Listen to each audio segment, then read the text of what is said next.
A vida tem uma forma silenciosa, e às vezes cruel, de nos empurrar para os braços daquilo que mais rejeitamos.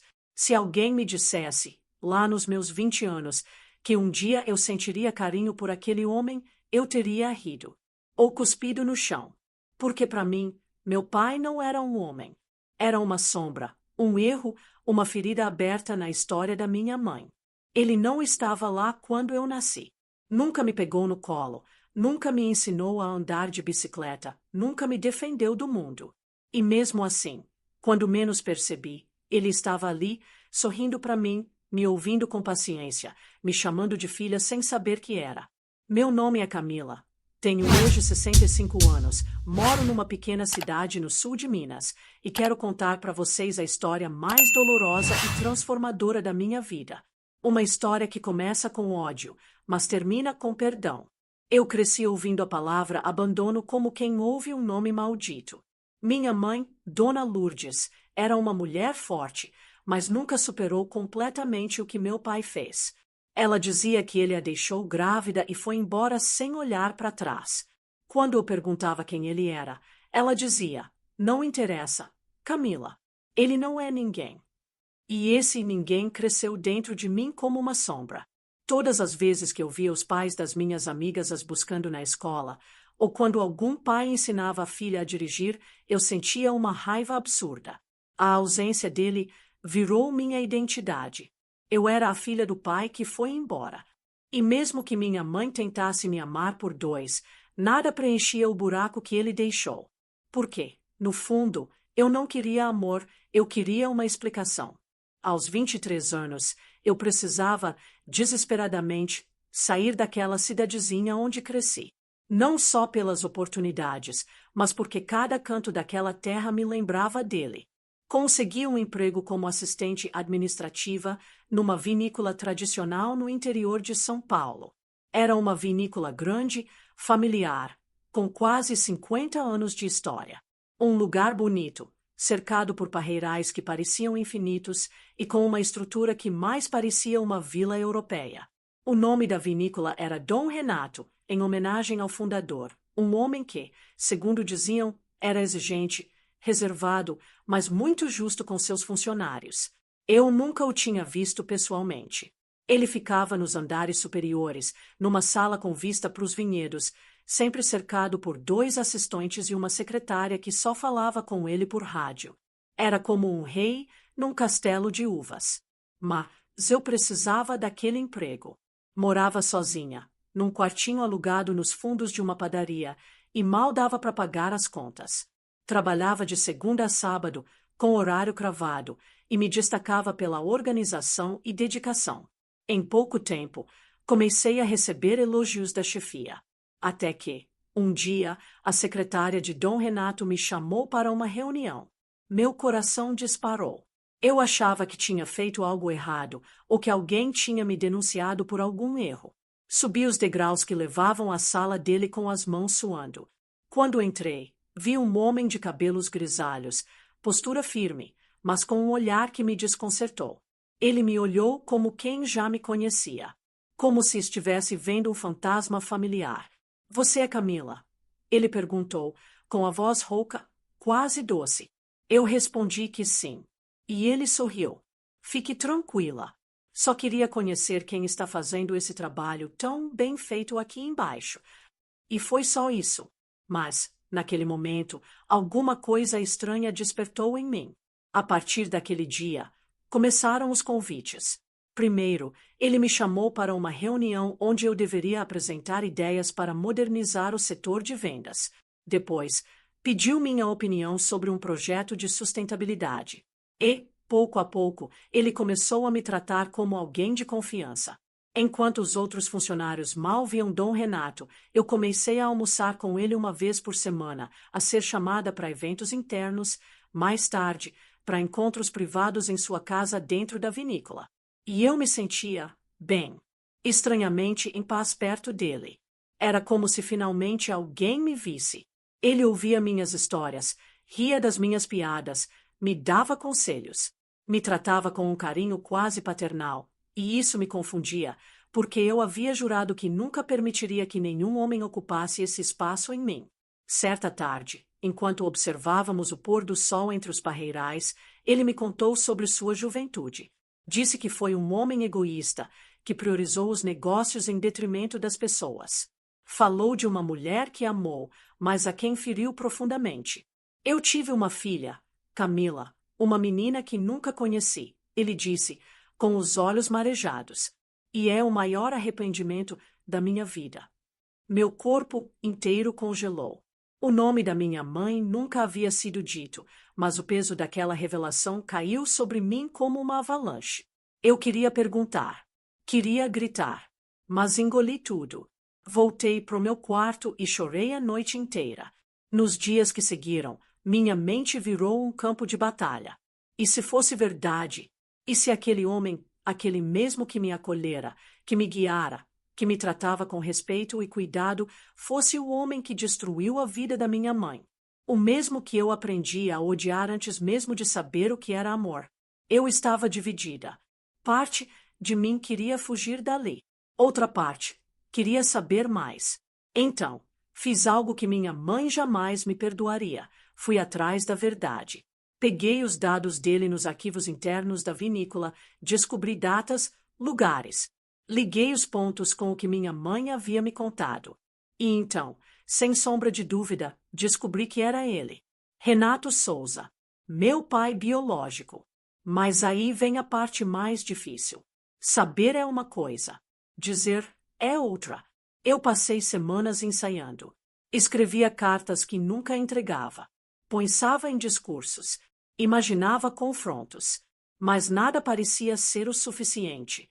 Afinal, o que se diz para um homem que partiu seu coração antes mesmo de você nascer? Como encarar alguém que feriu a pessoa que você mais ama no mundo, mas que, ao mesmo tempo, te deu um afeto que ninguém mais jamais ofereceu? Eu estava vivendo um paradoxo. Odiava e amava aquele homem. E isso me consumia dia após dia. Até que algo aconteceu, algo que me forçou a agir. Naquele dia em que decidi contar a verdade, minhas mãos tremiam tanto que mal consegui abotoar a blusa. Meu corpo parecia saber que algo sagrado seria quebrado, ou talvez reconstruído. Caminhei até o escritório dele como quem vai a um tribunal. Cada passo era um julgamento. Quando cheguei, ele me recebeu com o sorriso habitual.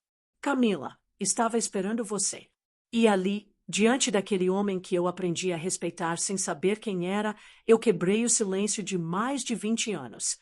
Dom Renato, eu sei quem o senhor é, ou melhor, quem o senhor foi. Ele franziu o senho. A mulher que o senhor diz ter abandonado era minha mãe, Lourdes. O nome pairou no ar como uma maldição. Ele empalideceu, largou a caneta que tinha nas mãos e ficou mudo. Eu continuei, mesmo com a garganta arranhando. E eu sou sua filha. Aquilo foi como soltar uma bomba em silêncio. Por alguns segundos, ele não disse nada. Mas seus olhos, aqueles olhos que me acolheram tantas vezes, se encheram de lágrimas. Ele se levantou, caminhou até a janela e ficou ali, calado, encarando os vinhedos como se procurasse no horizonte uma resposta. Camila, ele disse enfim, com a voz embargada, eu sempre sonhei com esse momento, mas nunca achei que merecia. Senti uma mistura de raiva e pena. Queria gritar que ele estava certo, que não merecia nada, mas também queria abraçá-lo. Queria entender. Por que você foi embora? Perguntei. Por que deixou minha mãe naquele estado? Grávida, sozinha, humilhada. Ele fechou os olhos. Porque eu era um covarde. Jovem, inconsequente e, principalmente, ambicioso. Seu avô, pai da sua mãe, me ameaçou. Disse que se eu não sumisse, eu acabaria com a vida dela. E eu fui fraco. Escolhi a carreira. Escolhi o dinheiro. Mas nunca deixei de pensar em vocês. Meu coração doía de escutar aquilo. Eu queria acreditar, mas a dor ainda era maior que a compaixão. Ela sofreu demais, murmurei. E eu cresci achando que você era um monstro. Ele se aproximou de mim, com os olhos vermelhos. Talvez eu tenha sido, Camila. Mas quando você chegou aqui, eu não sabia quem era. Só sentia algo diferente. Uma ligação.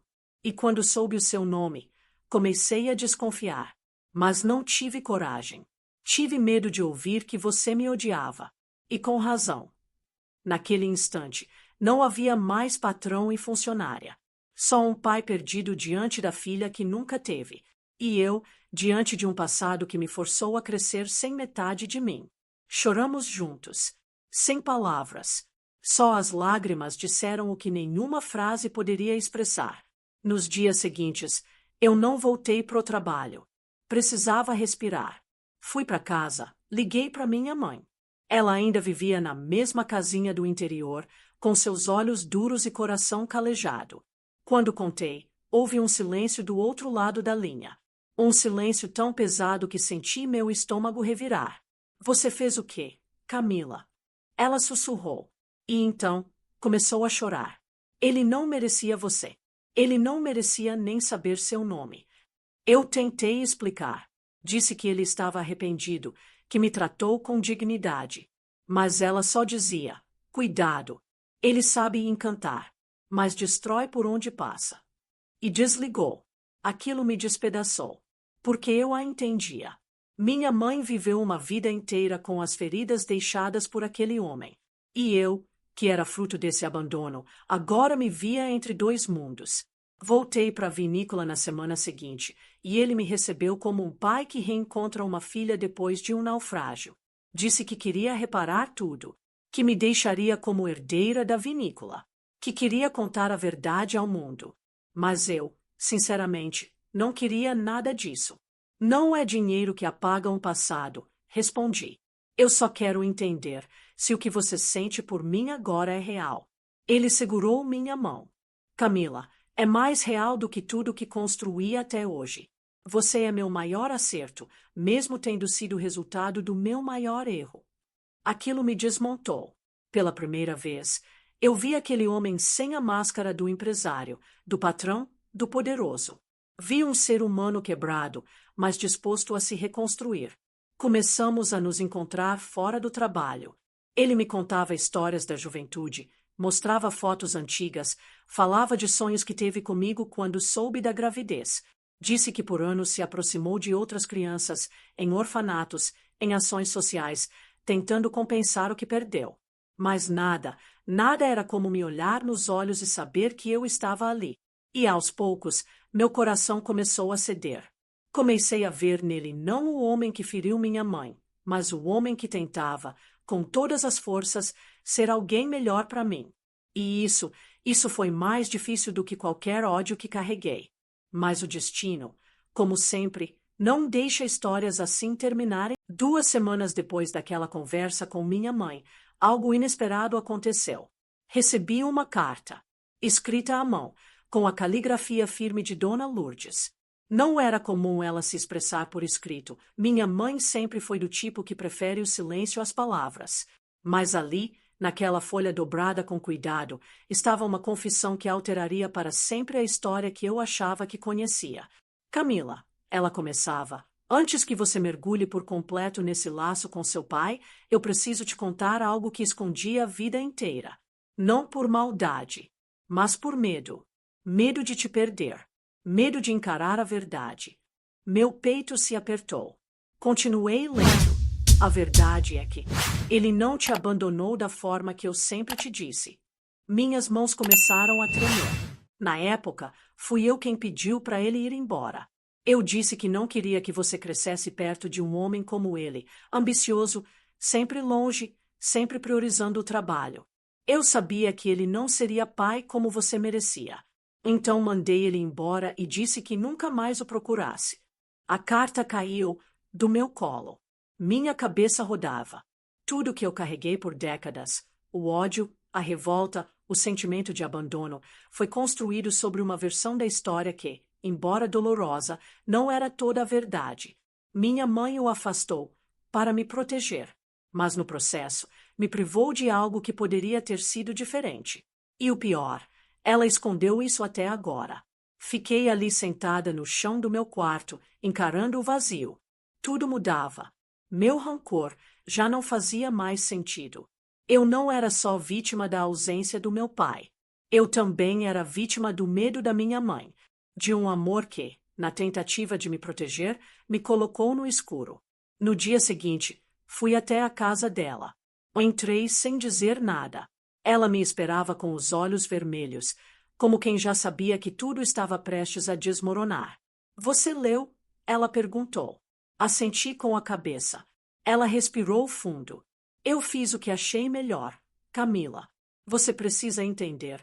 Seu pai não era um monstro, mas também não era um herói. Ele tinha escolhas, e mesmo que eu o tenha afastado, ele aceitou. Nunca lutou. Nunca insistiu. A dor na voz dela era quase insuportável. E naquele momento, percebi que minha mãe não era uma vilã. Era uma mulher ferida, que criou uma filha sozinha, cheia de medo e culpa. Sentei ao lado dela e, por um tempo, apenas ficamos em silêncio, chorando, curando, uma a outra, com a presença que nunca tivemos com ele. Mais tarde, voltei à vinícola. Precisava contar a verdade a Dom Renato. Quando cheguei, ele estava em sua sala, revendo documentos. Bati na porta e entrei. Precisamos conversar. Ele olhou para mim com a expressão serena de quem já sabia que a tempestade havia passado. Contei sobre a carta, sobre o que minha mãe revelou, sobre a forma como ele foi expulso da nossa vida. Seus olhos encheram de lágrimas mais uma vez. Eu sabia que ela me odiava, Camila, mas não sabia que ela tinha feito isso de forma tão definitiva. Ele se encostou na cadeira, tirou os óculos e me olhou. Sabe o que é mais louco? Mesmo assim, eu entendo. Eu também fiz escolhas ruins. Aceitei ir embora. Fugi porque era mais fácil. Porque, no fundo, talvez eu não acreditasse que conseguiria ser pai. Mas agora você é, respondi. E naquele momento, algo mudou entre nós. Não éramos mais duas pessoas presas ao passado. Éramos dois sobreviventes de uma história que quase nos destruiu, mas que agora começava a se reconstruir. Foi quando ele me fez um pedido. Quero que você me acompanhe numa viagem. Perguntei para onde. Ele respondeu: quero ir até sua cidade, olhar nos olhos da sua mãe e pedir perdão por tudo. Meu coração disparou. Era uma ideia ousada, delicada, mas também corajosa. E eu sabia que, se havia uma chance real de cicatrizar tudo de vez, ela começaria ali. Dias depois, estávamos os três sentados numa mesma sala. Um silêncio pesado dominava o ambiente. Minha mãe, de braços cruzados, olhava para o chão. Dom Renato, tenso, buscava as palavras certas. E eu, no meio, era o elo frágil que unia duas pontas tão distantes. Até que ele falou: Lourdes, eu vim aqui não para reabrir feridas, mas para assumir minha culpa. Sei que fui fraco. Sei que aceitei partir. Mas nunca deixei de pensar em você e em nossa filha. Não quero perdão por mim. Quero que vocês possam seguir livres disso tudo. Minha mãe o encarou. Você destruiu muita coisa. Mas Camila, ela é a única coisa que fiz certo na vida. E pela primeira vez, os olhos dela se suavizaram. Ela respirou fundo, como se deixasse um peso escapar pelos pulmões. Eu perdoo você, não pelo que você fez comigo, mas pelo bem que tem feito a ela agora. E aquele momento foi o começo de algo novo. Os dias que se seguiram àquele encontro foram diferentes de tudo que eu já havia vivido. Era como se uma nuvem densa, que pairava sobre minha vida desde a infância, finalmente tivesse se dissipado. Pela primeira vez, vi minha mãe mais leve. Ela voltou a sorrir com os olhos, algo raro desde que me entendo por gente. E Dom Renato, meu pai, passou a ligar todos os dias. Às vezes para perguntar sobre meu trabalho, outras só para ouvir minha voz. Não havia mais rancor, nem constrangimento entre nós. Havia uma tentativa sincera de recomeço. Uma tarde, ele me convidou para jantar. Disse que queria me contar algo importante. Fui achando que seria mais uma daquelas histórias do passado, talvez sobre sua juventude. Mas o que ele revelou naquela noite Mudou tudo mais uma vez. Sentados na varanda de sua casa, cercados pelos parreirais dourados ao entardecer, ele me olhou sério, como quem carrega um peso antigo. Camila, tem algo que você ainda não sabe. Algo que guardei por medo de perder essa chance contigo. Meu estômago revirou. Ele respirou fundo. Quando sua mãe me contou sobre a gravidez, eu pedi um tempo para pensar. Fui covarde, sim, mas também fiquei assustado. Tinha acabado de receber uma proposta de sociedade com um grupo estrangeiro. Eu estava prestes a mudar de país. Fez uma pausa. E antes de ir embora, eu deixei uma carta. Escrevi para vocês duas, dizendo que queria ser pai. Que voltaria em alguns meses, com condições de dar a vocês uma vida melhor. Mas essa carta nunca chegou até vocês. Meu coração acelerou. Como assim? Perguntei. Ele assentiu. Eu deixei com o pai dela. Entreguei nas mãos dele. Mas, pelo visto, ele nunca deu a carta para sua mãe. Meus olhos se encheram de lágrimas. Meu avô. Aquela revelação foi como reviver tudo novamente, só que de outra perspectiva. Eu cresci acreditando que meu pai nos rejeitou. Depois, descobri que minha mãe o afastou. Agora, saber que havia uma carta, uma promessa de retorno, de cuidado, de presença, escondida por alguém que deveria proteger minha mãe, foi demais. Seu avô me odiava. Ele continuou. Achava que eu era só um menino metido a empresário, indigno da filha dele. Quando entreguei a carta, ele me olhou com desprezo. Disse que era melhor eu sumir de vez. Mas eu insisti. Só que nunca soube se ela chegou até sua mãe. Senti o chão desaparecer sob meus pés. Quantas vidas são marcadas por decisões escondidas, por palavras não ditas, por cartas não entregues. Naquela mesma semana, encontrei minha mãe na cozinha da casa onde cresci. Mostrei a ela a cópia da carta que ele, por sorte, guardava. Ela leu, em silêncio. O papel tremia nas mãos dela. Quando terminou, sua expressão era um misto de dor e alívio. Eu nunca vi essa carta, Camila. Nunca. Se tivesse visto, talvez tudo tivesse sido diferente. Seus olhos marejados se voltaram para mim. Eu achei que estava protegendo você, mas talvez eu tenha protegido só minha própria mágoa. Eu a abracei, e naquele gesto, todas as versões do passado se encontraram. A menina que eu fui, a mulher que ela foi, e o pai que tentava, tardiamente, ser algo mais do que um nome apagado. Com o tempo, nossa história começou a se reconstruir não só nos laços emocionais, mas também nos caminhos práticos da vida. Dom Renato decidiu me tornar sócia da vinícola. Mas, antes disso, quis fazer algo simbólico. Rebatizar a vinícola.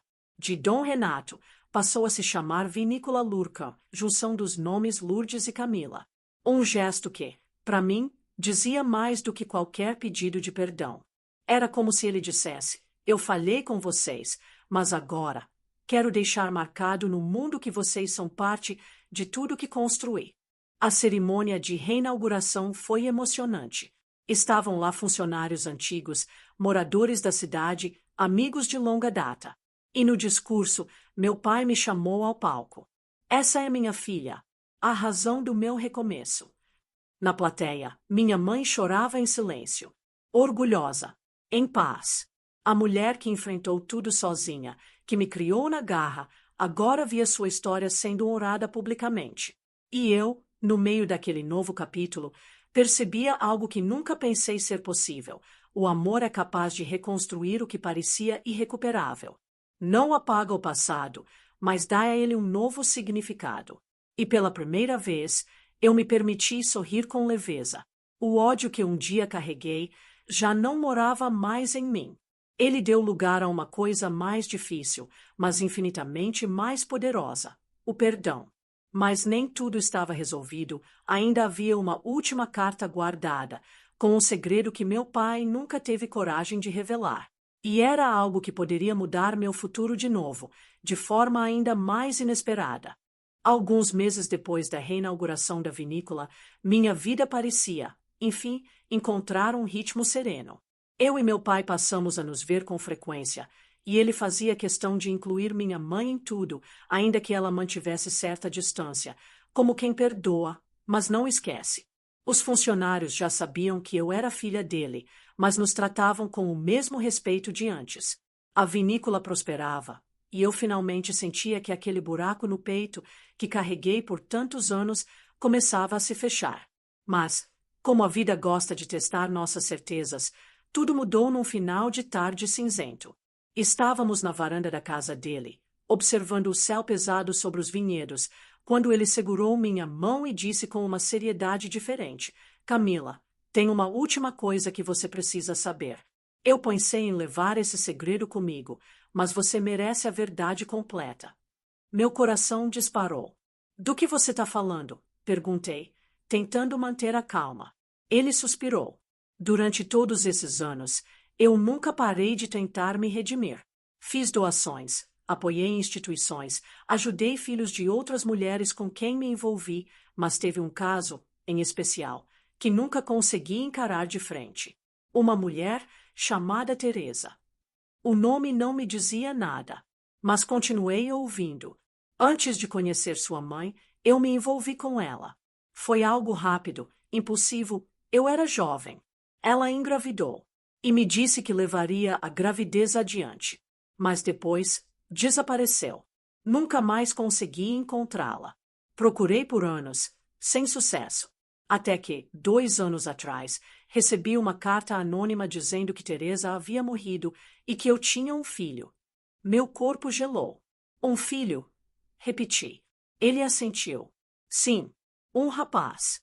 Mas até hoje nunca consegui localizá-lo com certeza. Tenho suspeitas, mas nenhuma confirmação. E eu não sabia como te contar isso sem bagunçar tudo de novo. Fiquei em silêncio por longos minutos. O que eu deveria sentir? Raiva? Medo? Ciúmes? Ou só o mesmo vazio de sempre, agora renovado por uma nova ausência? Meu pai, aquele homem que tanto eu odiei, depois perdoei, agora revelava que eu poderia ter um irmão. Um meio-irmão. Alguém que, assim como eu, cresceu com perguntas sem resposta. Tentei colocar tudo em perspectiva. Ele não me devia essa verdade. Devia. Mas também percebi algo em seu olhar. Era um homem cansado, que se arrastou por décadas sob o peso das próprias escolhas. E o que você quer fazer agora? Perguntei, com a voz embargada. Ele me olhou fundo nos olhos. Quero que você conheça ele, se quiser. Quero consertar isso também, mas só com seu apoio. Nos meses seguintes, iniciamos uma busca discreta, com a ajuda de um investigador particular. E, surpreendentemente, não demorou muito para encontrarmos uma pista concreta. O nome dele era Marcos. Tinha 38 anos, morava em Belo Horizonte e trabalhava como chefe num restaurante renomado. Descobrimos que sua mãe realmente havia sido Teresa e que ele cresceu acreditando que seu pai biológico tinha morrido antes de seu nascimento. Quando o contato foi feito, Marcos ficou desconfiado, naturalmente, mas aceitou se encontrar. O dia do encontro foi um dos mais intensos da minha vida. Quando ele chegou, vi em seus olhos a mesma sombra que carreguei por tanto tempo, a dúvida, a mágoa, a necessidade de entender. O primeiro encontro foi cauteloso. Marcos não se jogou nos braços do nosso pai, mas ouviu, observou e, como eu, começou a preencher seus próprios vazios. Nas semanas seguintes, construímos algo que eu jamais imaginei viver, um vínculo fraterno. Descobri nele um homem generoso, com humor leve, mas com uma tristeza contida nos olhos. Era como olhar para um espelho do que eu já fui. E ali, começamos uma nova história. Não a partir do sangue, mas da escolha. Escolhemos nos reconhecer, nos dar espaço e nos curar juntos. Meses depois, meu pai adoeceu. Uma doença silenciosa, daquelas que chegam sem alarde, mas consomem tudo por dentro. Ele resistiu o quanto pôde. Mas, no fundo, acho que já sabia. Nos seus últimos dias, pediu para ficar entre vinhedos. Queria partir onde começou tudo. Numa tarde, já sem forças, me chamou e sussurrou: Vocês foram meu milagre. Segurei sua mão até o último suspiro. E, ao lado de Marcos, vi aquele homem partir em paz. Não como o monstro que minha infância inventou, mas como o homem falho que teve coragem de enfrentar seus erros e amar. Hoje, aos 65 anos, conto essa história não para arrancar lágrimas, nem para julgar o passado, mas para dizer que o tempo, às vezes nos rouba, às vezes nos devolve. E quando ele devolve, temos que estar prontos. O ódio é um fardo, mas o perdão é liberdade. E foi perdoando que eu descobri quem realmente sou. A filha da dor, mas também a herdeira da cura. Se eu aprendi algo com essa história, é que às vezes a vida nos leva até as dores mais profundas só para mostrar que o amor ainda pode nascer ali. Eu fui filha do abandono, herdeira da mágoa, mas hoje sou mulher do perdão. E se você chegou até aqui, é porque, de alguma forma, também carrega uma história que precisa ser curada. Então, fica comigo, porque aqui, cada história pode ser um recomeço.